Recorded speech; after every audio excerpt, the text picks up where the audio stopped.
바울은 창세기 2장 24절을 인용하여 하나님 아버지를 떠난 마지막 아담 그리스도와 돕는 배필이 결혼으로 새 가족이 되는 신비를 계시합니다.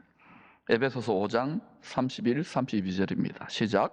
그러므로 사람이 부모를 떠나 그의 아내와 합하여 둘이 한 육체가 될지니 이 비밀이 크도다. 나는 그리스도와 교회에 대하여 말하노라. 창세기 1장부터 2장부터 요한계시록 21장 22장까지 전부 다 그리스도와 교회의 결혼 이야기입니다. 왜 하나님 아버지는 성도들을 그렇게 그리스도와 결혼시켜 한 몸 되게 하시기 원하실까요? 그냥 사람은 사람으로 살고 하나님은 살지. 사망을 이기고 부활하여 하늘 보좌에 앉으신 그리스도 부활하셨습니다. 그 그리스도와 죽을 수밖에 없는 우리들이 한 몸이 되어야 믿음의 결국, 지금은 영혼의 약속만 받은 상태예요. 믿음의 결국인 몸의 부활로 세세토록 왕노릇 할 수 있기 때문에 그렇습니다. 그래서 교회가 그리스도의 몸이라는 말은 우리 몸을 드려야 되는 거예요. 근데 많은 분들이 마음과 생각, 관념으로만 예수 믿는다. 믿는 거 드리는 겁니다. 몸을. 한 몸이 사망 권세, 마귀의 권세, 죄의 권세, 음부의 권세를 이기는 거예요. 몸을 드리는 것이 현실입니다.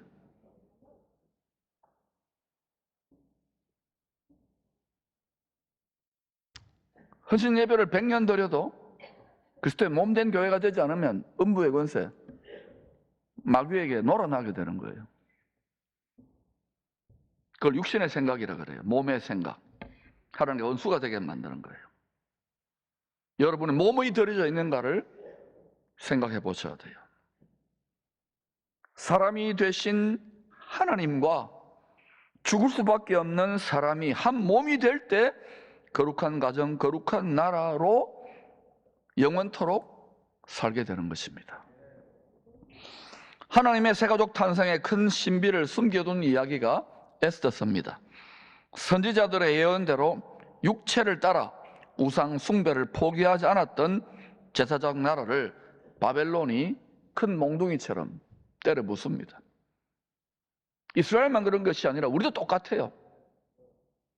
우리도 거룩한 나라인데 거룩하게 살지 않으면 우리도 하나님 때려 부숩니다. 사랑하고 무한하고 은혜의 때까지 인내하시죠. 주 오실 때 부서진다고요. 부서지지 말자 이거예요.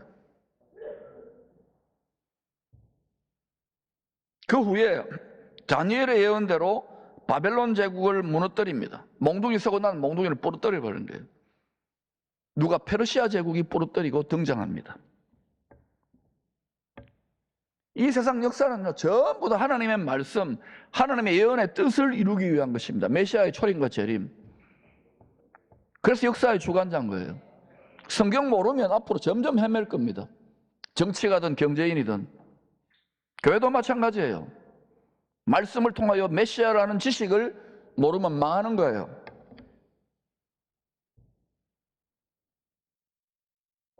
이사야, 예레미야의 예언대로 바벨론 종살이 70년 만에 페르시아의 고레스 황제가 예언을 했어요. 100년도 훨씬 전에. 고레스라는 사람이 예루살렘 성전을 재건하라는 명령을 내릴 것이다. 그대로 되시잖아요.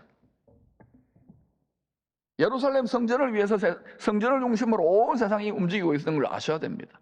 하늘의 예루살렘과 땅의 예루살렘이 하나가 될 때가 옵니다.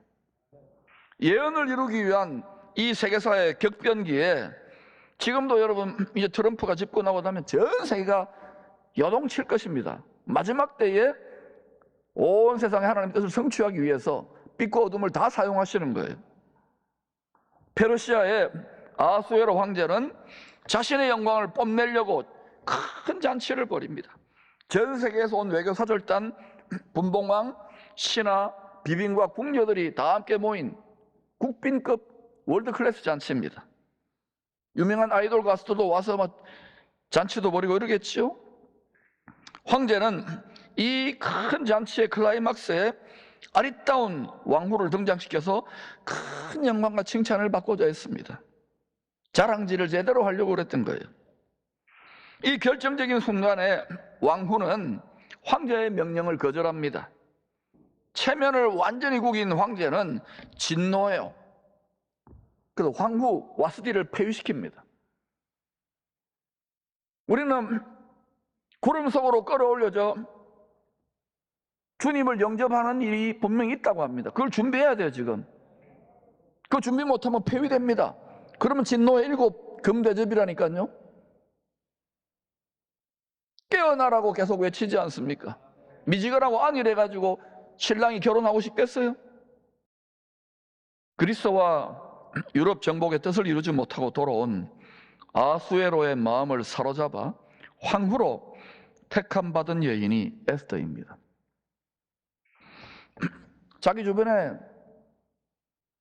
이쁘고 잘난 여인들 수천 수만인데도 왜 하필이면 모르드게에 의해서 기도와 말씀으로 양육받은 에스더일까요? 하나님이 예비를 하는 게 항상 모세를 예비하듯이 요셉을 예비하듯이 이 시대도 마찬가지고 앞으로 다가올 시대도 마찬가지. 남은 자들을 항상 예비합니다. 에스더는 하나님 백성들이 인종 청소를 당할 어둠의 때 구원의 빛이 됩니다. 죽으면 죽으리라 황제의 보좌로 담대히 나아갑니다. 우리는 어디로 나가게 됩니까? 아수에로가 아니죠. 비우고 때를 따라 도우시는 하늘에 있는 성전의 지성소에 은혜의 보좌에 계시는 만왕의 왕 전능자께 돕는 은혜를 얻기 위하여 담대히 나아가는 거예요. 혈과 육으로 육신의 생각으로 안 됩니다. 거기 나아갈 때 두려움이 있을 거예요. 두려움 없이 담대하게 거침없이 나아가자고요. 지금 그 능력을 우리가 덧입고 체험할 때 용기를 가지게 되는 거예요.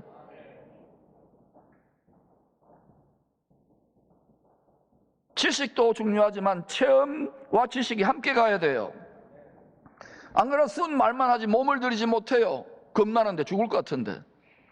하나님이 우리의 먹고 사는 문제와 필요와 가정의 모든 것, 나라의 모든 문제를 주관하고 계실까요? 공급하실까요? 성경 속에서 지혜를 찾으시기를 축원합니다.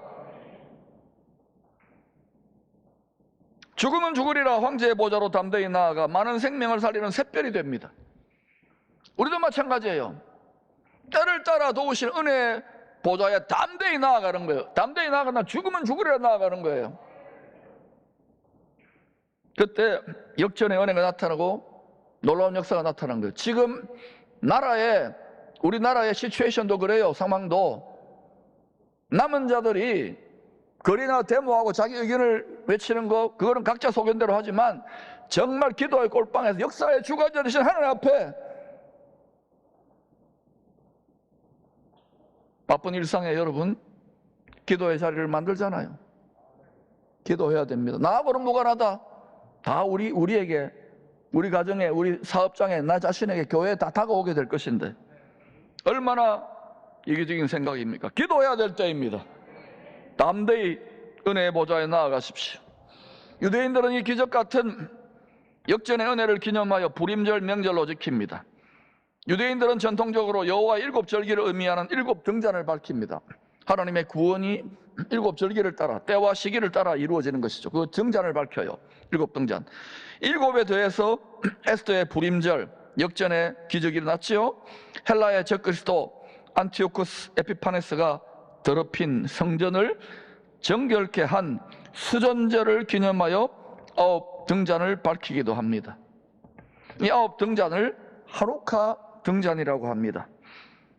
이 9등잔에 붙은 물은 장차 오실 왕과 한 몸이 된 교회.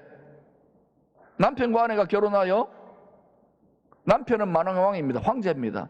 그러면 한 몸이 된 자는 누굽니까? 왕후입니다. 황후.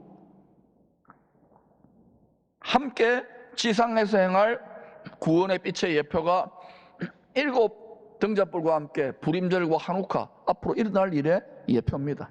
성경은 우리에게 준비하라고 계속해서 깊은 비밀들을 숨겨놓고 있는 거예요. 이 세상 역사는요, 하나님이 이 세상은 밭입니다. 하나님을 닮은, 주님을 닮은 알곡 영혼들을 추수하는 세상이라는 것을 기억하시기를 바랍니다. 마지막 추수 때가 그냥 낭만적이고 평안할 때가 아닙니다. 다니엘서 9장 17절처럼 크게 요동하고 진동하는 그때에 타작기계처럼 많은 추수가 일어나요. 지금은 평안하고 안전하지만 그래도 어떤 때든지 간에, 어떤 절기든지 간에, 때와 시기를 어떤지 못 어떤지 복음을 전할 때입니다. 오늘 본문은 오실 만왕의 왕의 결혼잔치에 초대받은 신부들에게 왕으로 택함받을 수 있는 길을 알려줍니다. 그 길이 뭐냐? 마태복음 22장 같이 읽어보겠습니다. 시작. 예수께서 이르시되 내 마음을 다하고 목숨을 다하고 뜻을 다하여 주 너희 하나님을 사랑하라 하셨으니 이것이 크고 첫째 되는 계명이요 둘째도 그와 같으니 내 이웃을 내 자신과 같이 사랑하라 하셨으니 이 두 계명이 온 율법과 선지자의 강령이리라. 에스더는 이 두 계명을 온전히 지켰어요. 그래서 어떻게 됩니까? 아하수에로 황제의 새 황후가 됩니다. 이 속에 하나님의 뜻을 깨달아야 돼요. 만왕의 왕에 오실 만왕의 왕 약속대로 오십니다. 이 두 계명을 온전히 지킬 때 어린 양의 혼인잔치,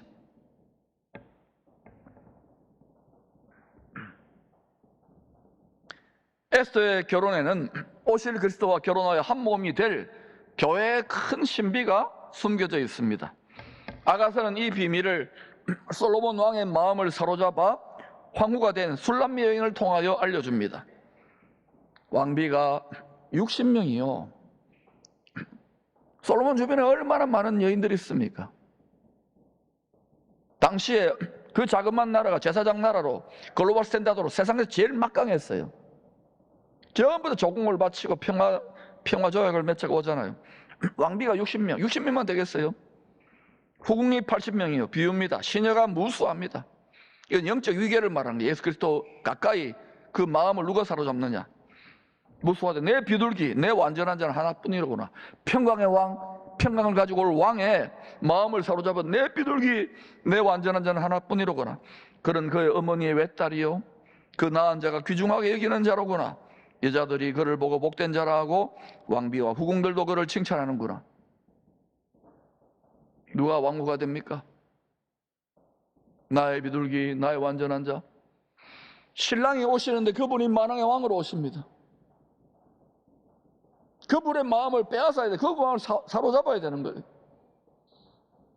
그것을 무엇으로 연단하는 줄 아십니까? 시험과 불시험과 연단과 고난과 핍박과 어려움 속에서 연단하는 거예요.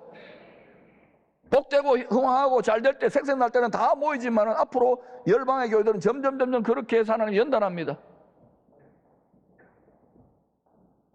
육신을 따라 살지 마시기를 바랍니다. 성령의 마음과 생각을 복종시켜 사로잡혀서 걸어가면은 주님이 여러분 자신과 여러분 가정을 책임지십니다. 왜냐? 만세반사 하나님 말씀을 이루는 삶을 이루기 때문에, 하나님의 꿈과 소원을 이루기 때문에 어떤 진동이 있더라도 그 반석 위에 하늘의 반석이 있어요. 흔들리지 않는 그 길을 따라가시기를 축원합니다. 이 민족의 진동함도 그러한 뜻이 이루어지기를 하나님이 사용해달라고, 만세반석 위에 이 마지막 때에 만세반석 주의 말씀 위에 모든 백성들이 그렇게 되지 못하더라도 교회를 통하여 이 시대의 남은 자들, 세상의 소금과 빛으로 부패하지 않고 어둠에 거하지 않도록 하는 자들을 통하여 이 민족이 다시금 영적 리더십과 주도권을 행사할 수 있도록 도와주시옵소서. 기도하셔야 됩니다. 주님이 율법과 선지자들의 강령이라고 말한 두 계명은 모세가 광야 성도들에게 준 두 돌판에 새긴 10계명을 말합니다. 10계명. 10계명이 사라진 것이 아닙니다. 10계명을 요약하면 하나님을 생명 다해 사랑하고 생명 다해 사랑하는 것이 신앙생활입니다.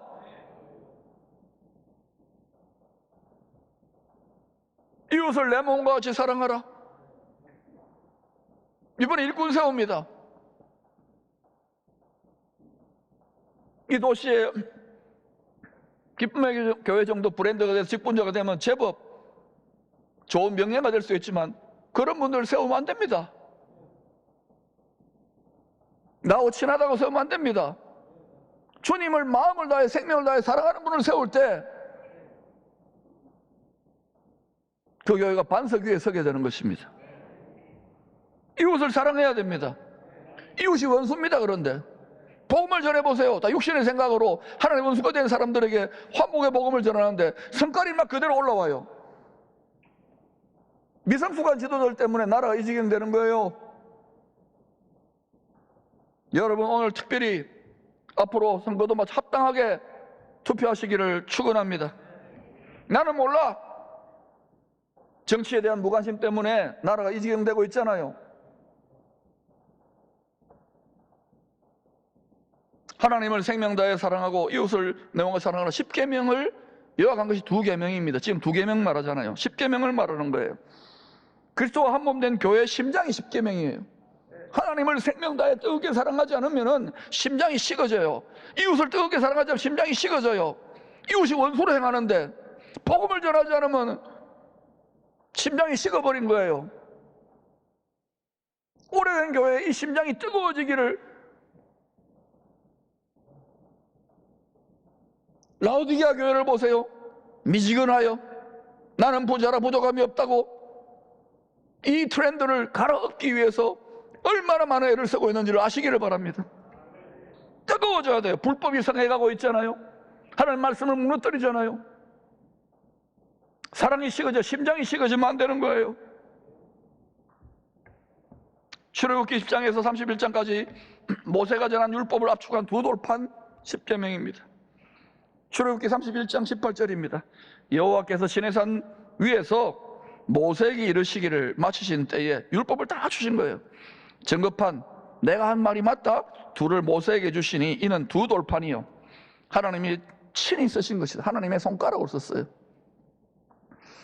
이 10계명의 2돌판 대신에 이제 부활하신 그리스도께서 피 흘리기까지 우리를 사랑해서 죄와 피를 흘리게 싸워서 우리 예수 믿는 모든 성도들의 마음판에다가 성령으로 새 10계명, 새 2계명, 새 계명을 써주신 거예요.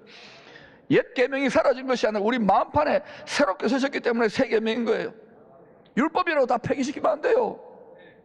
율법의 핵심은 하나님 사랑, 이웃 사랑입니다. 복음을 전해보세요. 육신의 생각을 따라 원수로 행하는 자들을 품는 것이 복음 전하는 것인데 다 벙어리가 되어 있잖아요. 왜? 핍박이 있고 어려움이 있으니까, 시험이 있고 연단이 있으니까. 그러나 여러분, 그 길을, 좁은 길을 걸어가는 자가 주님의 한 몸 된 사망 것을 이기는 성도들일 줄로 믿습니다. 교회는 그리스도의 몸이라고 앵무새처럼 지식으로만 하는 것이 아니라 우리 몸을 드려야 되는 거예요. 우리 드리는 혁명이 있기를 축원합니다. 그때부터 우리의 삶이 아니에요. 나의 것이 아니에요.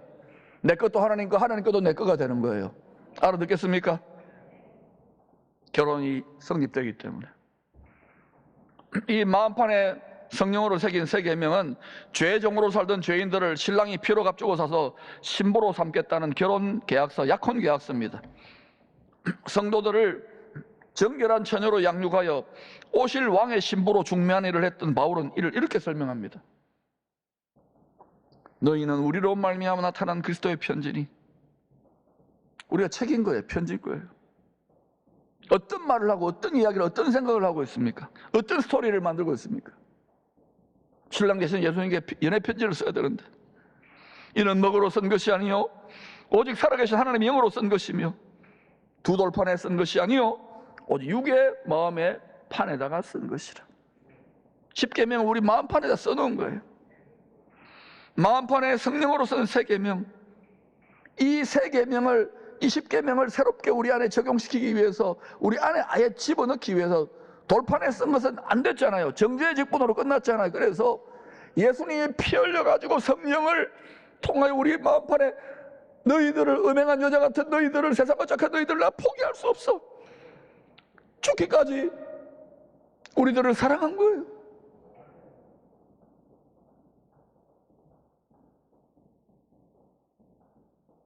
마음판에 성령으로서 새 계명, 결혼 연약을 잘 지켜야 합니다. 하나님 말씀에 순종해야 되는 거예요. 말씀에 순종하기 싫잖아요, 여러분. 순종하려면 담임 목사인 저도 내 자아를 쳐서 복종시키고 내 생각을 날마다 못 받고 내 의지와 내 감정을 날마다 못 박아야 되는데 그게 어떻게 이러면 쉽습니까? 그러나 그것이 주의 마음을 빼앗고 주의 마음을 사로잡는 어린 양의 아내들이 되는 거예요. 죄를 이기는 거예요. 자신의 한계를 이기는 거예요. 세상을 이기는 자들이 되는 거예요. 숫자가 많은 것 좋습니다만 그런 숫자가 많아져야 돼요. 민수기에서 누구를 숫자를 세알렸습니까? 제사장들과 특별히 군인들의 숫자를 세알렸어요. 전투 병력 조사를 한 거예요. 민수기는 믿음에서는 싸움을 싸우시고 공중에 권세 잡은 악한 자들과 싸울 때 그 시대의 교회가 민족을 이끌게 되는 것입니다. 마음판의 성령으로 선 세 계명, 이 말씀에 순종할 때 결혼 언약을 잘 지키는 성도들이 오실 만왕의 왕의 결혼잔치에 왕후로 나타나게 될 것입니다. 그때 보게 될 거예요. 근데 제가 정직하게 말씀드립니다만은 계속 외치지만은 너무 아니라고 미지근해졌어요. 강단에 서는 것이 매우 고통스러운 거예요. 기도해야 될 때라고 자녀들을 위해서, 가족들을 위해서, 이웃들을 위해서. 성경대로 가고 있다고 이야기해도 마지막 때라고 하더라도 그냥 농담처럼 여겨요. 하나님 말씀 앞에 두려워 떨지를 않아요. 남편과 아내는 오실 왕의 결혼식까지 각자의 마음밭에, 마음판에 성령으로 쓴 세 계명을 지키는 삶을 서로가 훈련시켜주고 있는 거예요. 부부가 어떻게 안 싸우는 부부가 있습니까? 우리 부부 빼고 다 싸우잖아요. 그런데 여러분, 그렇게 하면서 주님의 심정을 깨닫고 서로가 용납하고 서로 인내하고 견디는 거예요. 오늘 이혼율이 50%입니다, 여러분. 얼마나 이기적이고 육체적이 됐는지 몰라요. 잘 살게 되고 이게 잘 사는 게 아닙니다. 내면이 풍요롭고 안식해야죠. 남편은 그리스도께서 한 몸이 된 교회를 죽기까지 사랑한 것처럼 아내를 자기 몸과 같이 사랑하는 것이 하나님의 뜻입니다. 제가 좀 찔리더라도 이렇게 설교 안 할 수 없어요. 남편들이요, 아내를 자기 몸처럼 사랑해야 돼요. 아내의 몸만 쓰려고 하지 말고 아내의 몸을 자기 몸처럼 사랑해야 돼요. 아내는 그리스도와 한 몸이 된 교회가 머리 대신 그리스도에게 복종하듯이 머리 대신 남편에게 복종하는 것이 하나님의 뜻입니다. 그럼 아내들 할 말이 많을 거예요. 뭐 복종할 만해야 하지 뭐. 그리스도는 하나도 안 닮았어요. 그래서 콩가루가 되는 거예요. 남편과 아내가 다 부족하잖아요. 그리스도와 교회의 역할인데 그걸 인내하고 품을 때 오늘 가정도 그렇게 세워져 가는 거 아닙니까? 완전히 골수 유교 집안에 누군가가 화목의 희생제물이 된 거예요. 그게 정상적이라는 거는 거예요. 하나님의 뜻을 이루기 위해 누가 화목의 희생제물, 그 고난의 십자가를, 자기 몫에 된 십자가를 묵묵히 감사함으로 기쁨으로 지고 갈 때 우리의 바라는 것이 이 세상에 잘 먹고 잘 사는 게 아니잖아요. 영원한 하나님의 가족이 되는 것이 목표잖아요. 말씀이 분명하게 이루어져 있어도 성경을 들여다보지를 않아요. 남편과 아내가 마음판에 성령으로 쓴 계명을 지킬 때 그때 하나님 복 주시는 가정에 튼튼한 기초가 예비되는 거예요. 그냥 믿음의 명문 가정, 믿음의 복된 가정이 세워지는 것이 아닙니다. 반드시 잘 살펴보면 거기에 누군가가 눈물로 기도하며 화목의 희생제물 요셉과 같은 역할을 한 자, 다윗과 같은 역할을 한 자, 예수님과 같은 역할을 한 자가 반드시 있는 거예요. 저도 그래서 이것이구나.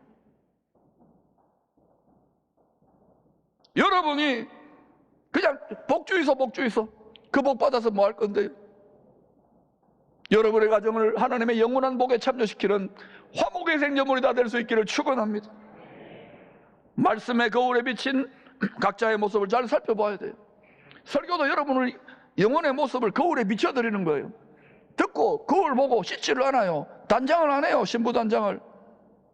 순종을 안 한다는 것이죠. 또 책망도 하면 기분 나빠. 사랑하는 여러분, 우리 마음판에 새긴 말씀의 계명에 잘 순종해서 하나님이 복 주실 만한, 이 시대에 하나님이 기쁘게 쓰실 만한 요셉과 같은, 노아와 같은, 아브라함 같은 그런 복된 가정으로 저와 여러분의 가정을 성령으로 도장 찍어주시고 인정받는 가정 되시기를 축원합니다.